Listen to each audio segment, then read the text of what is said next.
So sorry about that. So here's Parashant National Monument is over on the Arizona side, of course, and Gold Butte is on the other side. And so I was talking about the occurrence of layered rocks in the northern part of the National Monument and the crystalline rocks in the southern part. Some faults that have broken up these rocks. These faults, I'll talk a little bit about when these faults occurred. It's actually late in the Cenozoic era, about 15 million years ago in the Miocene epoch, is when this faulting occurred. And that's certainly an important part of the Gold Butte geology story.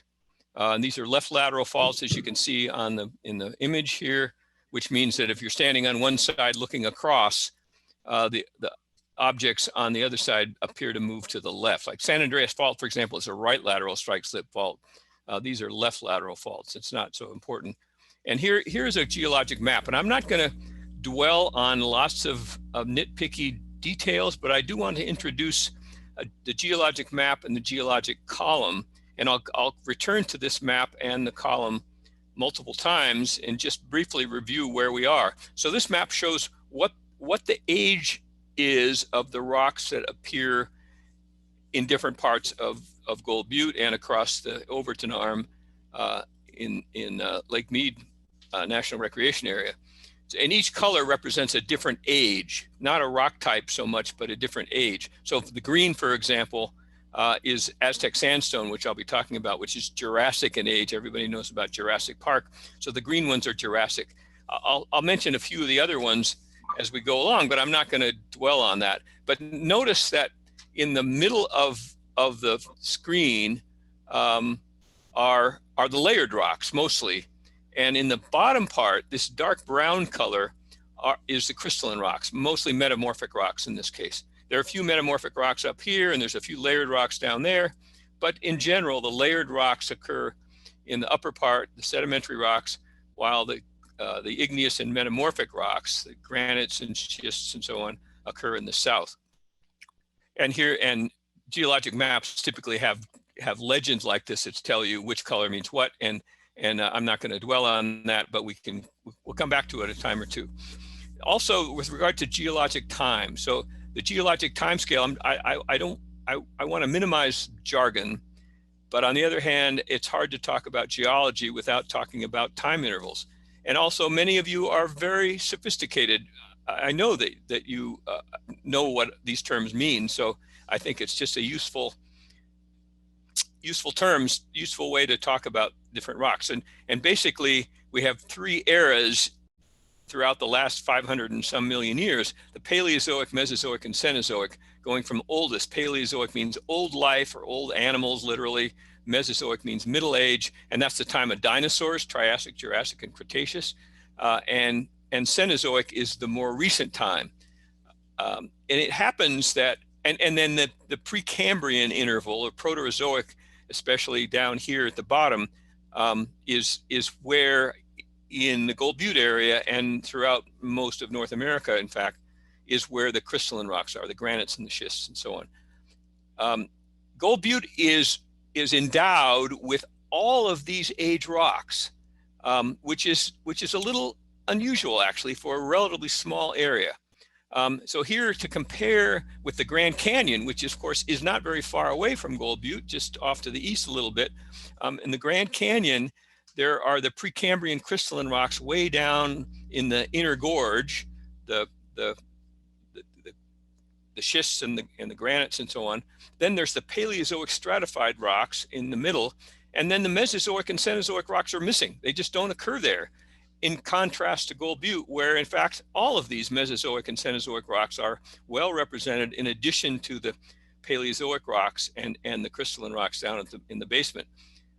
So and there's a story there of why is it that these rocks were stripped off. Some of them must have been there. We know they were there, but they've been stripped off in the Grand Canyon.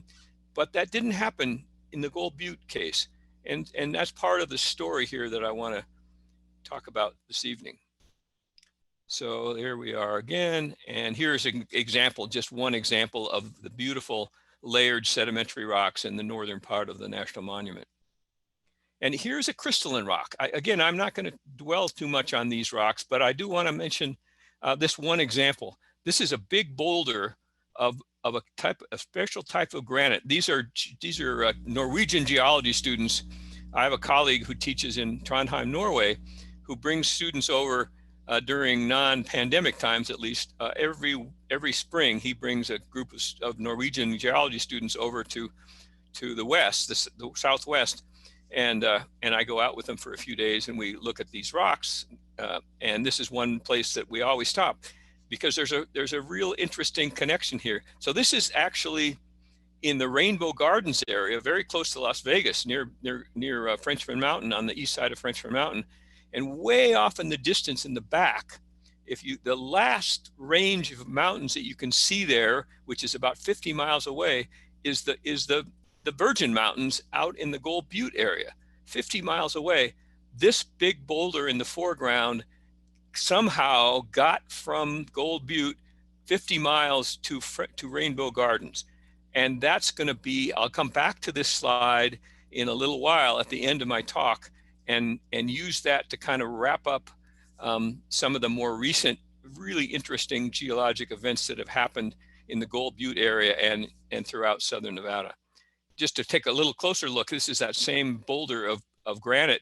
It has a special name. It has a special texture called Rapakivi. Rapakivi is a name that comes from the Scandinavian peninsula, and so there's a specific site called Rapakivi that is the type locality, but these Rapakivi granites are very distinctive types of granite, which also occur in Gold Butte. And the key thing is these are feldspar crystals, the big square and rectangular crystals you're seeing there. Feldspar is a very common mineral, especially in crystalline rocks. And what the arrow is pointing to is a little rim of white mineral surrounding the slightly darker gray mineral. And both of those are types of feldspar. So it's a little crust of one kind of feldspar called plagioclase that surrounds a different kind of feldspar, which is orthoclase. So it's a two feldspar crystal, which geologists make a big deal out of. Very distinctive. And so when we see in this region of Nevada, when we find a boulder of Rapakivi granite looks like this, we know it comes from Gold Butte. Gold Butte is the only place in this whole region that has that kind of granite. And I'll finish my talk by explaining what it's doing in Rainbow Gardens 50 miles away from Gold Butte. Okay, so I'll get back to the crystalline rocks a little bit, but mostly for the next few minutes, I want to talk a little bit about Paleozoic rocks, especially the ones in the upper part of the Paleozoic. And again, I'm a paleontologist, so my main interest in the fossils out in the Gold Butte area is the fossil footprints. And I want to tell you a little story of a fossil footprint site that I've been working on in the Grand Canyon and how it relates to Gold Butte. So these rocks in the Grand Canyon are very similar to ones that occur in Gold Butte. The red wall limestone is a big cliff forming unit in the lower part of the slide, and that's overlain stratigraphically by the Supai group, which has 4 different formations in it, and the names are not so important and they're hard to remember anyway.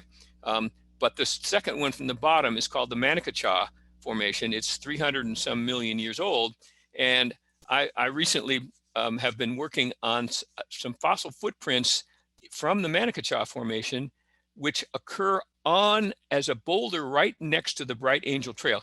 The Bright Angel Trail is one of the most heavily traveled trails in the world. Excuse me, hundreds of hikers pass by this boulder every day. And my friend from Norway, the professor who brings his students over every year, hikes with his students in the Grand Canyon.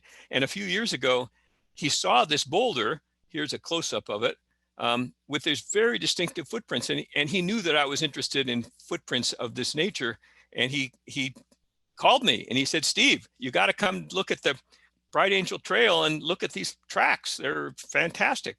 And so I ended up doing that. And we ended up writing a paper that was published last year on these footprints.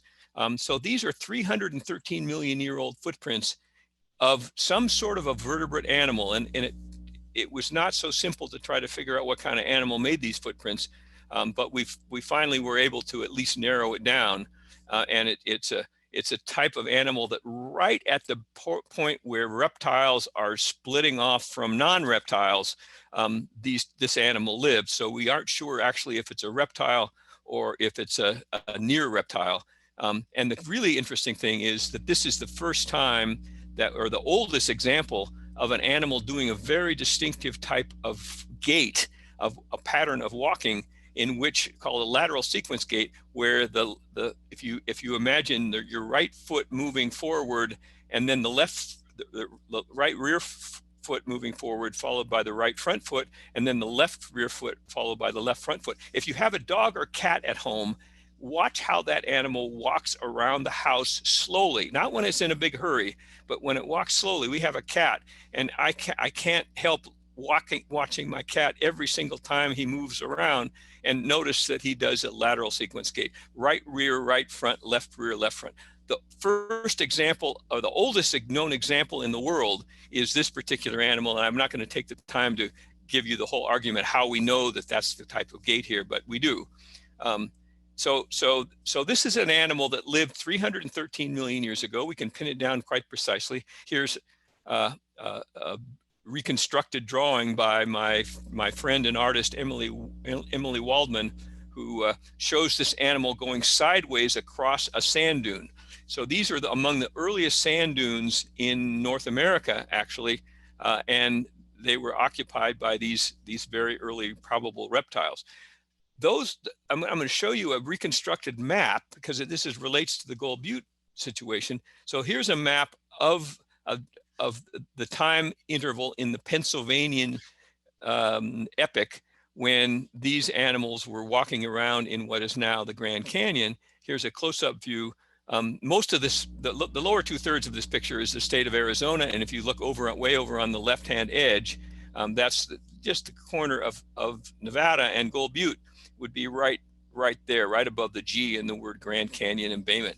So you can see that at the time that this animal was walking around in what is now the Grand Canyon in the Manicacha Formation, Gold Butte was underwater. So we were having marine rocks being deposited here in Gold Butte, while this portion of nearby Arizona was exposed above sea level, and you can see this kind of sand dune pattern here, where underneath where it says Manicacha Formation. So that's what was going on in the Pennsylvanian.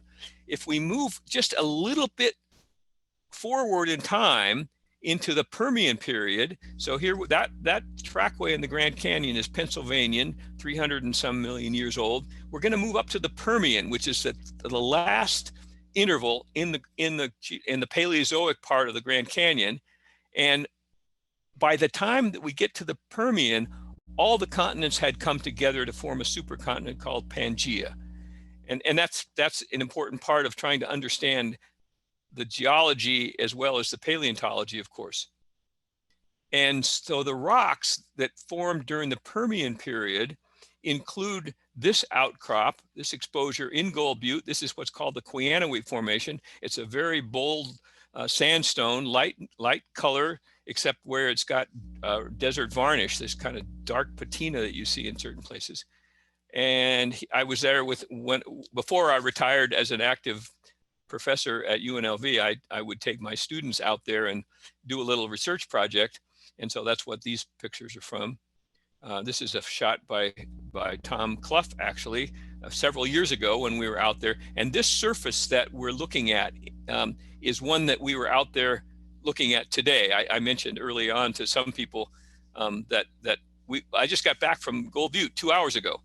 Tom Clough and I and two of my students were out there with us looking at this very surface in the Cenozoic Formation. Here is my grad student, Eric Shammer. I took this photo this afternoon when Eric was taking pictures of something on the rock. And so I'll show you what he was taking pictures of in just a minute.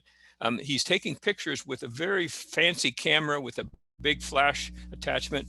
And what he's going to do with these photos is what's called photogrammetry, which is the cutting edge of technology for analyzing fossil footprints. Photogrammetry involves taking a bunch of overlapping photographs, like Eric is doing in this photo, and then taking these photographs and putting it into a special software. There's different companies that produce it, but the one that Eric used is called Agisoft, is the software brand. And so he'll put it into the Agisoft software, and the software then will take all these images. I'm going to show you what he was looking at. So this is kind of the Eric's view, and these special little black and white squares help the software identify different photos. So as Eric was taking overlapping photos, that those little black squares help, and the funny little symbols at the end of those scale bars help the software sort out which photos go where. And then the software then can take all those photos, and he probably took 50 or 60 or 100 today of this one little area. The software then can take those photos and make a distortion-free image that can be manipulated in a variety of ways. It could be turned upside down. You can look at it from the back, from the underside. You can look at it from different angles. You could print out a version, you could print out a replica of the software on a 3D printer. So this is photogrammetry, which is what we're now using to document and study various kinds of footprints. It's hard to see the footprints in this photo, so I'm going to show you another one. Today, when we were out there, and it's getting warm out there, so as we all know would happen, the sun was close to being right overhead, and there was virtually no shadows, which is actually a good thing for the photogrammetry. This is a shot I took a few years ago when the sun was at a much lower angle of the exact same surface. And here you can see that the animal was moving from right to left. You can see little toe marks there, claw marks probably. And so we'll be able to study from these photographs that have shadows on them compared to the ones Eric took today, which don't have shadows, except the shadow of Eric's camera on the surface, which he was trying to minimize. Anyway, so that's what we're working on in Gold Butte on this surface here. So this is active, ongoing research that will be part of Eric's PhD dissertation. So Gold Butte has been just a treasure trove of fossil footprints, and so these are in the Permian, in the Cenozoic formation. I'll show you a few other footprints that other graduate students of mine have worked on a little bit higher up in this section. Okay, so that's the Permian, when all the continents were together, and now we move into the Mesozoic, the time of dinosaurs, and I'll show you some dinosaur footprints, especially the Jurassic. So there are Triassic rocks out in the Gold Butte area, but the Jurassic is much thicker and more conspicuous, so I'm going to focus on the Jurassic. And just remind you here in the Grand Canyon that the Jurassic is gone. There is no Jurassic or Triassic to speak of. There's a little bit of Triassic. I think yeah, there's a little bit. That little hill there off in the distance is what's left of the Triassic rocks of the Grand Canyon. Most of it has been eroded away. Okay, so in the Jurassic, compared to the Permian, when all the continents were together as a supercontinent, they were starting to separate. Supercontinents form every few tens of millions of years. They hang together for a few tens of millions of years, and then they eventually break up. And I'm not going to talk about that whole process in any detail, but other than to say, notice how North America now is separating from Africa. So here's Africa here. Europe and Asia have already separated. The North Atlantic Ocean is starting to open up. The South Atlantic Ocean has not quite yet. So this is Jurassic time. And what's happening over on our coast, over on the west coast of North America, is compression, because now this coast here, our coast, is moving horizontally to the left, and it's colliding with, if you will, this seafloor plate over here, which is the Pacific plate, and that, sorry, it's called the Farallon plate, which is a complication I don't need to dwell on. But so I'm going to show a cross section of what was going on in Western North America in the Jurassic. And here it is. So this is a schematic diagram. So the North American plate is all this stuff, the yellow and the blue and the red and the brown, all the stuff on the right-hand side of the image. And it's moving to the left as this arrow shows. And here's the the Farallon plate, this oceanic crust here, which is moving to the right. And so we have a kind of a collision of one plate moving to the left, another plate moving to the right, and that creates compression. So during the Mesozoic era, throughout Western North America, certainly including Gold Butte, there was compression going on. These little red balloon-looking things here represent granite masses, granite plutons, they're called, in the Sierra Nevada mountain range. So that's the ancestral Sierra Nevada with these granitic balloon-like plutons rising from the oceanic crust and forming volcanoes and granitic masses. So the granite of the Sierra Nevada was forming during this time. Meanwhile, here we are in southern Nevada behind this volcanic plutonic arc, and the air masses are mostly moving from left to right. And so it was a time of desertification over here as the air masses are coming off of the ancestral Pacific Ocean. They're rising up over this volcanic arc, and when air masses rise, they drop their moisture.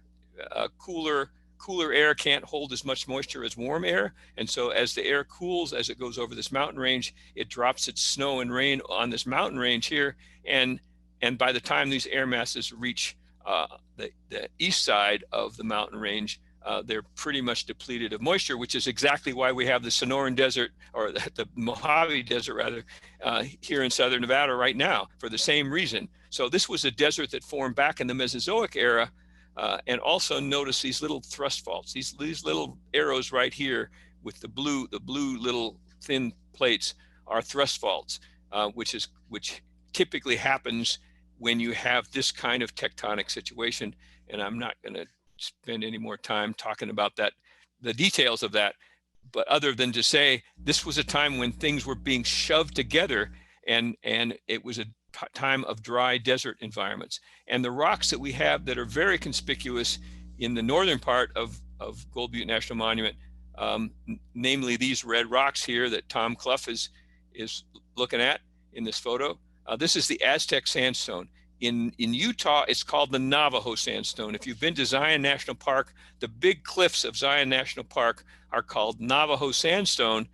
The same exact rocks are here in Las Vegas in southern Nevada and Gold Butte are called the Aztec sandstone, only for historic reasons. When the geologists were first sorting out all the geology of southern Nevada 100 years ago and in Utah, they didn't know these were the same rocks as in Utah. And so they adapted local names, Aztec sandstone in this case, and Navajo. But so these are wind-blown sand dune deposits. And we find fossil footprints in them.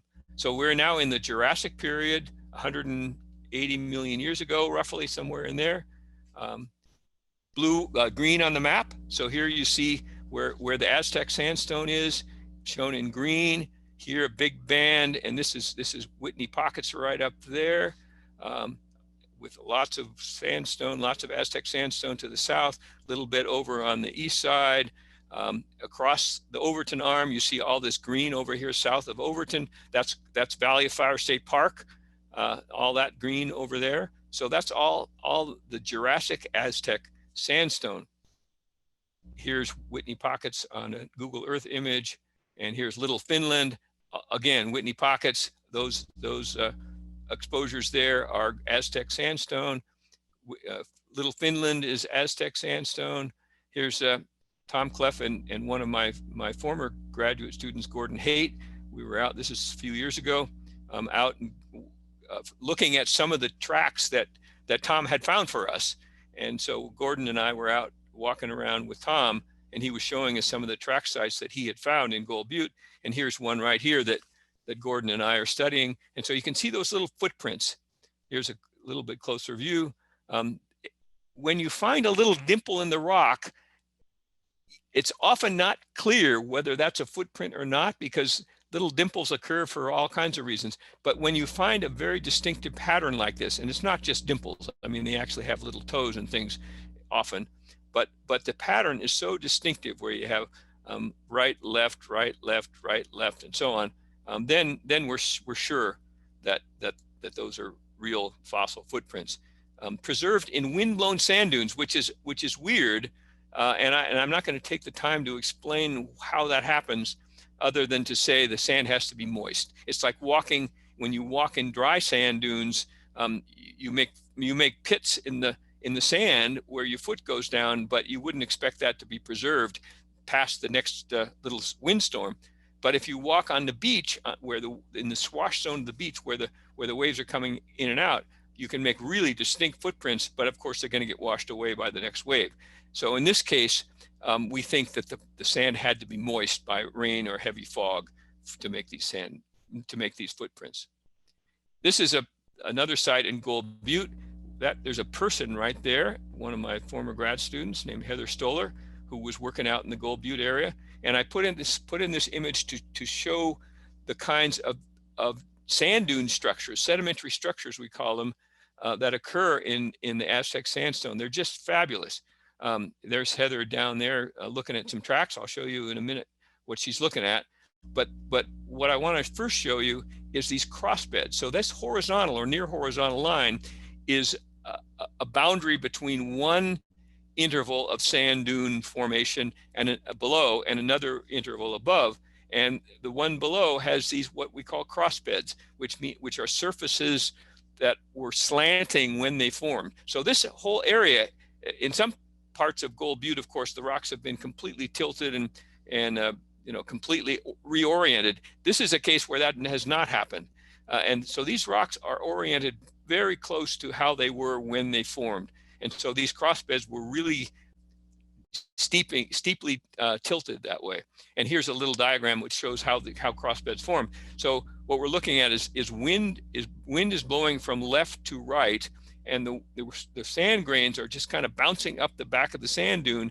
When the sand grains cross over the crest of the sand dune, they're out of the wind for a while, and they pile up there, and then eventually they cascade into kind of a sand flow down the face of the sand dune. And so that's what we're seeing. And so when you see places like this, all of those crossbeds are telling us that that's what gets preserved in the rock record, is the face of the sand dune. The back of the sand dune doesn't get preserved because it constantly gets eroded, and the sand dune may not get preserved at all. Most of them probably don't. But if they get preserved at all, it's going to be what's called the slip face, the downwind face of the sand dune. And so we can look at this picture, for example, and say, okay, we know the wind was blowing from left to right because this is the downwind side. And so we use that kind of an inference to reconstruct which way the wind was blowing. And in most cases in the Aztec sandstone, it was blowing toward the south or the southwest. Here's what southern Nevada, including Gold Butte, looked like say 180, 190 million years ago during the Jurassic. It was just a huge sandy desert. That desert is one of the largest deserts that has ever existed on Earth, covering much of the state of Utah, portions of Arizona, portions of Nevada over here, and it even slops over into a little bit of California and on up into Wyoming and Colorado. So that was a huge desert. That is, again, it's called the sand that was deposited in that desert is called the Navajo sandstone in Utah. It's called the Aztec sandstone in Nevada and California. It's called the Nugget sandstone up in Wyoming, for the same reason. It's just the local geologists didn't know that they didn't have this map in front of them 100 years ago, and they said, well, we're going to call this the Nugget sandstone of the Aztec, and that's why we end up with different names in different regions for the same rocks, which is annoying, especially if you're trying to learn the names of rocks. It's annoying that when you cross a state line, the rocks change names. Here's Heather, one of my former grad students, who is studying tracks on that surface that I showed you a few minutes ago. And here's what we've done here is chalked off 10 centimeter squares so that we can catalog and describe and measure and so on these footprints. And so you can see there's just a big cluster of footprints. There was just a big herd of these footprint makers, whatever they were, and I'll talk about that in just a second, that went up the face of this sand dune.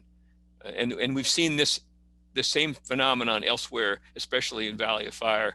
There's a site with hundreds of footprints going right up the face of the sand dune. And the animal that made these looks something like this, we think. It was belonged to a group of animals called therapsids, sometimes called protomammals. So they're not quite mammals in a variety of morphological ways. They have features. They might have laid eggs, for example, which there are some mammals that do still lay eggs, but most of them, of course, give live birth. So these are animals that were kind of on their way to becoming mammals, but weren't quite there yet. And some bones have been found in the Navajo sandstone in Utah of some of these animals, and so we're pretty sure that the ones making these little footprints, like I've shown you some examples of, were made by these kinds of therapsids. There were dinosaurs here too. Of course, the Jurassic period was a time of dinosaurs. We all know that. And we do find dinosaur tracks in the Aztec sandstone. And the dinosaurs that we find tracks of, at least the main kind of tracks, are these theropod dinosaurs rather. Theropods are T-Rex type dinosaurs. They walked on 2 legs, they had 3 toes, and they were carnivorous, absolutely for sure carnivorous, and they were out hunting. And so there were dinosaurs hunting in the Aztec sandstone sand dunes of Gold Butte and elsewhere in southern Nevada.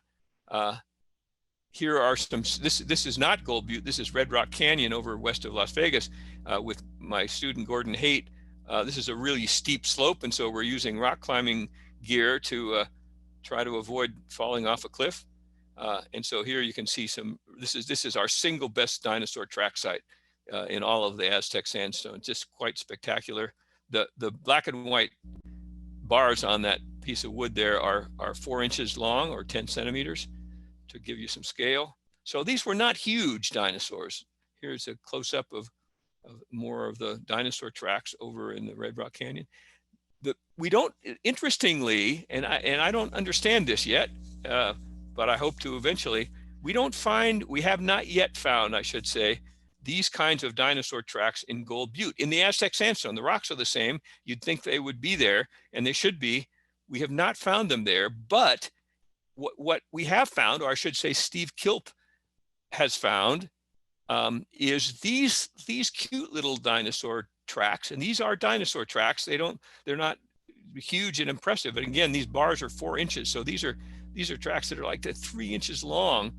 We don't know what kind of dinosaur made these tracks, and there's more than just this. We have several examples of this. So it seems like in the Gold Butte area, the kind of dinosaurs that we get represented in the tracks are a bit different than the ones we get over in Red Rock Canyon and in Valley Fire. It's a really interesting phenomenon that we don't understand yet, and one of my current graduate students, Sarah Grove, in fact, will be working on that. Okay, so all of that Mesozoic stuff, the Jurassic Aztec sandstone I've been talking about, is missing from the Grand Canyon.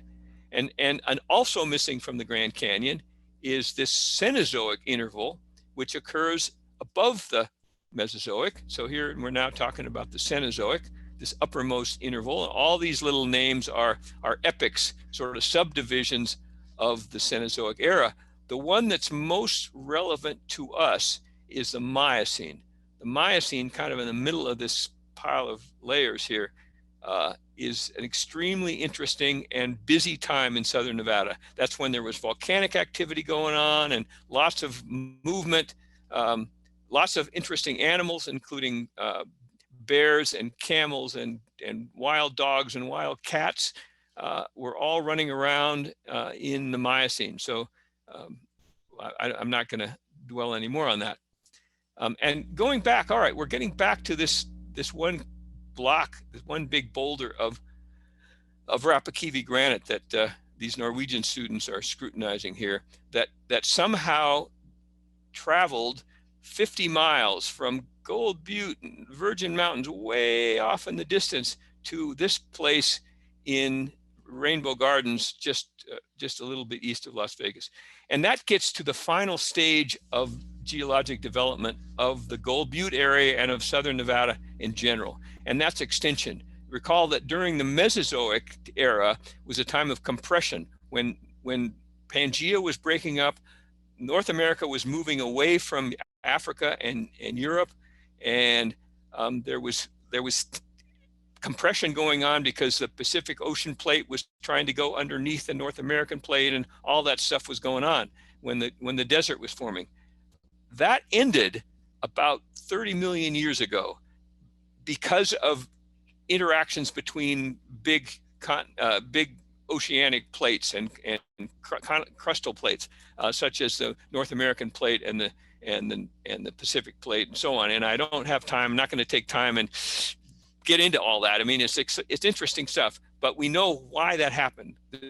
Suffice it to say for now that about 30 million years ago, that compression phase, when things were getting shoved together, ended, and we entered a new phase of extension when things were getting pulled apart. So now we see the arrows on the far right and the far left moving in opposite directions, completely opposite to what had happened before. And this is what created the modern geology more than anything else, the modern geology that we see in Gold Butte and throughout southern Nevada. And so I need to walk you through this diagram a little bit. Here is this black semi-horizontal interval over on the right side is the Colorado Plateau. That's where the Grand Canyon is. So picture the Grand Canyon up, as a big canyon that got eroded through this Colorado Plateau. But notice how the rocks are pretty flat, just like they are in the Grand Canyon. They're very flat-lying rocks in the Grand Canyon. This edge, the left-hand edge of that black Colorado Plateau interval, is the Grand Wash Cliffs, which are over in the Parashant National Monument, off over on the Arizona side. All of this stuff, these tilted blocks that you see here, this is very schematic, of course. And when I drew this diagram many years ago, I couldn't show every little block accurately, but it's schematic to give you the idea. So what's happening is, as the crust of the Earth is being pulled apart, these blocks, which used to be part of the Colorado Plateau, have slumped down and slid, and they're getting tugged to the west, to the left. And similarly with these over here, which are over in the Spring Mountains and off toward Death Valley, these blocks over underneath the word basin. In the middle is a really critical part here. Notice that the way I've drawn this is the middle part has been denuded of these overlying blocks of Paleozoic, mostly stratigraphy layers. And what happens when you remove a bunch of rocks from the crust of the Earth, the underlying rocks bob up because they're floating. These rocks, as heavy as these rocks are, they're lighter than the underlying mantle. And when you pile a bunch of weight on top of them, they sink, like glaciers, for example, during the Ice Age, when glaciers covered much of the high latitudes of the world, the whole portion of the crust sank. It subsided, and sometimes hundreds of feet under the weight of the overlying ice. If you remove the ice, as of course happened at the end of the Ice Age, then those rocks bob up. Well, the same thing happens when you remove overlying layers of rock. And so this area right here, which actually could have been drawn a little more dramatically, if I'd redraw this, I would probably make it a little higher. That's Gold Butte. That's the crystalline rocks in Gold Butte. And so what happened is, those rocks, when the overlying layers of these little wedges of rock got pulled to the west, that exposed some of this underlying basement rock, Precambrian granites and schists, and those got uplifted at the same time. So it's all part of this Miocene extension. Again, the Miocene is an epoch within the Cenozoic era, let's say 15 million years ago. It of course continued on more than 15, but that 15 million years is kind of a nice round number to imagine that's when all this was going on. So if we go back to that, I don't even remember what's next. Okay, so I'll go with this. So we're now off toward Las Vegas. Well, this is actually, no, this is Las Vegas and southern Nevada in general. And so this is a schematic diagram. Now west is on the right and east is on the left in this view. What we see here is, down at the bottom are the metamorphic rocks, granites and schists and so on, overlain by all of the layered rocks that I talked about, Paleozoic and Mesozoic and Cenozoic. And what we're going to see is as these rocks are tugged to the right, to the west, as shown in this lower diagram, the arrow showing it being tugged to the west, to the right, this is when you get all these little faults forming. There's a master fault down here that's called a detachment fault. And then there's these sort of subsidiary faults, which dive down deep into the crust and meet up with this master fault. And then the last panel shows the end product. So here's Frenchman Mountain, which is just over on the east side of Las Vegas Valley, which moved quite a ways. In fact, several tens of miles. It moved to the west, to the right in this construction, away from its original position, which was way over near the Grand Wash Cliffs. And all these other blocks, some of which are not very well exposed, are also moved. What I don't show in this diagram, and I wish I had, is I don't show Gold Butte sticking up, the crystalline rocks of Gold Butte sticking up in the middle. So again, I would redraw this now and show that as these rocks were moving, just like I did in a few slides ago, it removed some of the weight from the underlying Precambrian basement rocks, and those bobbed up. The reason that's important is because, oops, I'm going to go back. I'm going to go back to this slide here. So going back to the question of how did this boulder of Rapakivi granite, which we know came from Gold Butte way 50 miles to the east, to the northeast, how did it get to Rainbow Gardens? And this shows how. So as Gold Butte was uplifted, some portions of those rocks were eroded off into little troughs, and then continued to be transported west. So I'm going to go back to this picture. And so if you can imagine, all of these kind of triangular deposits here are rocks that are eroding off of these uplifted blocks as they're being transported to the right, to the west. And so again, not shown in this figure, but I wish I had shown it, is that Rapakivi granite from Gold Butte. So during this extension, portions of the basement complex, the stuff that occurs way down at the bottom of the Grand Canyon and occurred way down at the bottom in the Gold Butte area, those rocks got uplifted and eroded away from this uplifted mountain range and got deposited in these triangular looking deposits of sand and gravel. And then as these triangular blocks and these little slivers of rock got transported farther and farther west, they just transported that sample of granite. It got carried literally like a conveyor belt, sort of. It got moved 50 miles from its original position way up in the Gold Butte area off to the west. And that the presence of Rapakivi granite in Rainbow Gardens, in fact, was a key part of understanding all this extension stuff, all this extensional tectonics.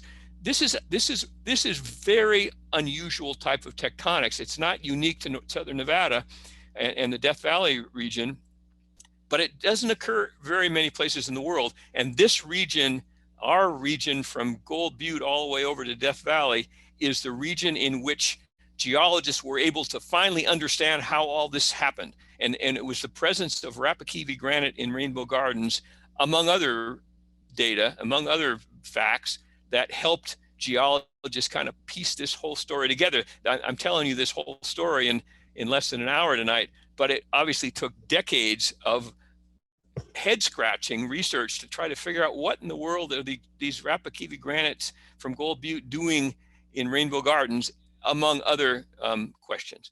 So I think maybe that's a good place to stop. And I hope that I've given you some sort of introduction to the geology and paleontology of Gold Butte. It's really just, I've really scratched the surface. There's lots of very cool things out there, lots of fossils I haven't even mentioned, but I think that's enough for one night. So thanks very much for your attention, and it's been a pleasure to tell you this story.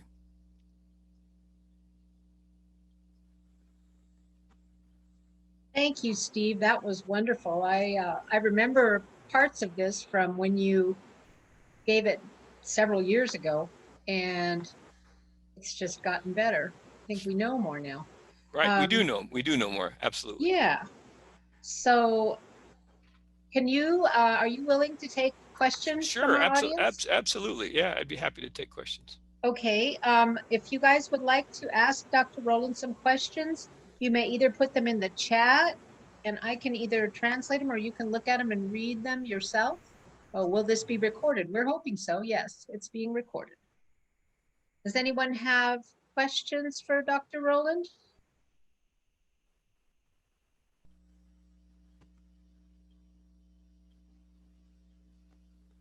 You can unmute yourself and ask a question in person if you'd like.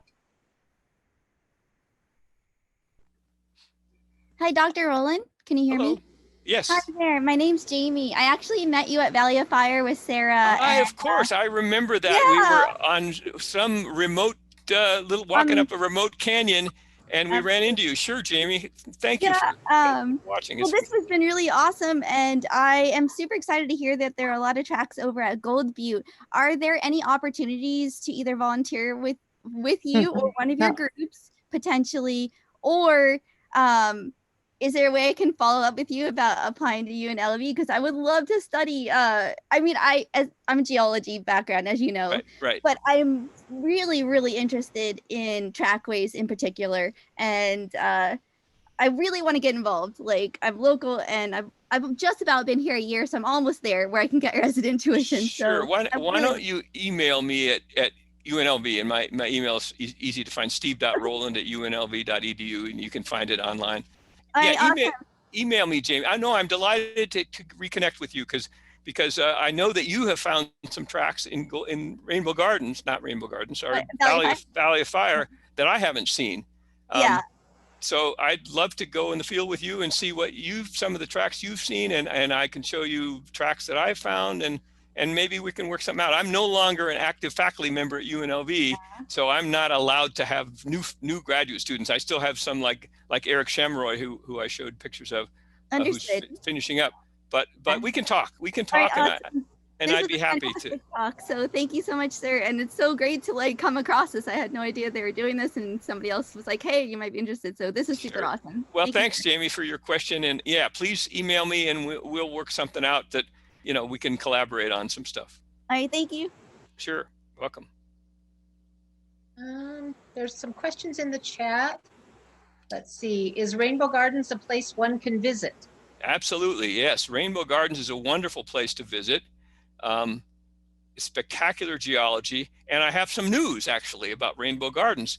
The state legislature, both the Assembly and the Senate, State Senate, has passed a bill that was submitted by State Senator James Orenshaw, whose district includes the Rainbow Gardens area, the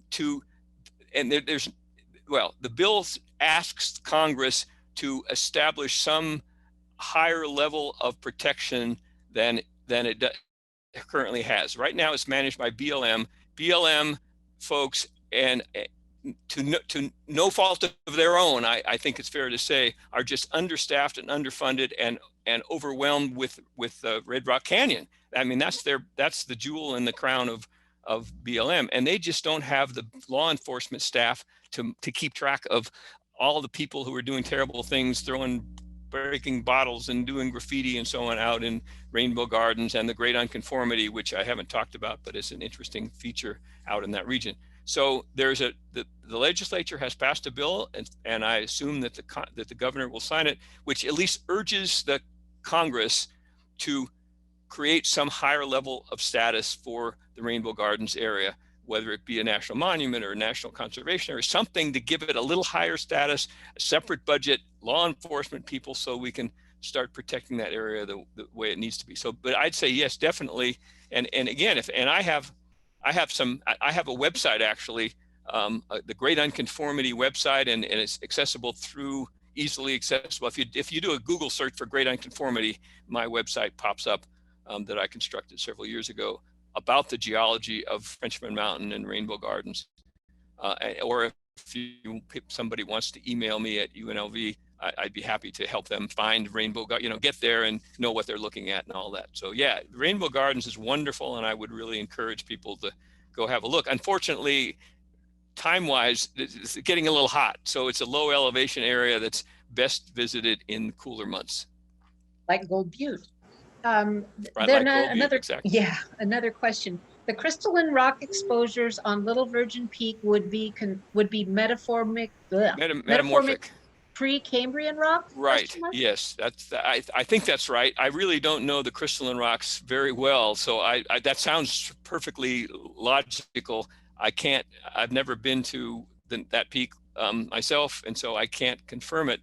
There are geologic maps, by the way. Anybody who's really interested in pursuing that kind of thing, the map I showed is a very generalized one, but there are more geologic maps available that geologists have made that would show more detail of where the metamorphic rocks are and where the granitic rocks are.